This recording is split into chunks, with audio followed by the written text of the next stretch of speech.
The club shaft is excessively bendy. So what it really does is it kind of creates a situation where for you to hit the ball straight, like I just did there, you have to do a few things. You have to have great timing, you have to have great rhythm, and you have to have a pretty good release as well. So what would happen if we gave this golf club to someone who maybe didn't have those things? Well, what would generally happen, and we see this all the time when I give this to a golfer, the first shots they hit will go way off to the right. Now that one was struck pretty well. Distance probably wasn't quite there, and it's gone way off to the right. So why is that the case? Well, it's all to do with the release and what we do during impact. Just watch what happens if I make a few little golf swings and try and stop my hands at around about this point here. So I'm going to go back and I'm going to stop my hands pretty much in the middle of my legs. Okay, and what you'll actually see is that when I stop my hands, the club head actually overtakes and releases. Now, when that club head is overtaking and releasing, what's the face doing? It's actually starting to close. So if I wanted to hit this ball left, what I would do is I could just stop my hands earlier and the ball would go left, because what I'm doing is I'm decelerating my hands, which accelerates the club head and starts to rotate the face. So initially, golfers generally can't hit this straight because they're just trying to force everything through as fast as they can. Their hands are going, the body's going, everything's going. They're not decelerating the right segments of the body in the right sequence to accelerate the club head. And we see this in the best golfers in the world. They decelerate as much as they accelerate, and that's really one of the keys why they hit the ball so far.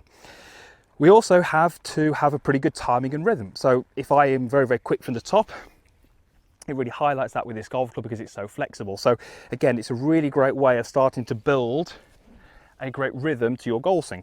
And the makers of this club don't say that this is a quick fix. This is not a kind of pick this club up, hit 3 shots and you're going to be fixed.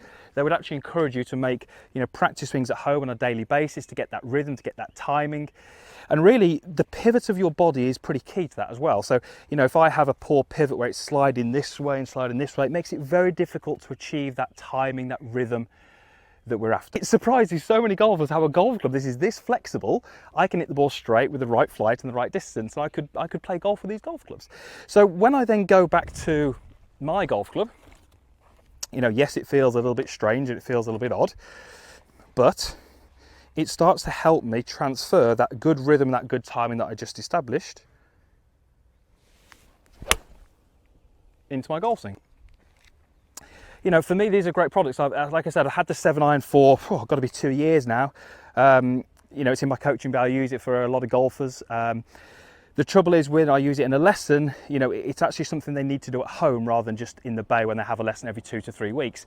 It's really a case of doing the drills at home, getting a feel on how to move this club around your body better, understanding why it goes right, what you can do to stop it going right. And then once we understand those things, we can translate them into a golf swing. And this is a great way to start to improve your release without really having to think too much about it, because it's just a case of trying to hit the ball straight. Once you can hit it straight, we know the release is starting to come and we're starting to get those good things happening down at impact. I just caught the GForce Trainer 8. It's like the orange whip, only well made. You can hit shots with it, watch the ball fly. $100 said the first 20 go right. It'll train your rhythm, get your game back to where it used to be and maybe where you never knew. Pick it up, give it a rip. You need another toy, not another tip.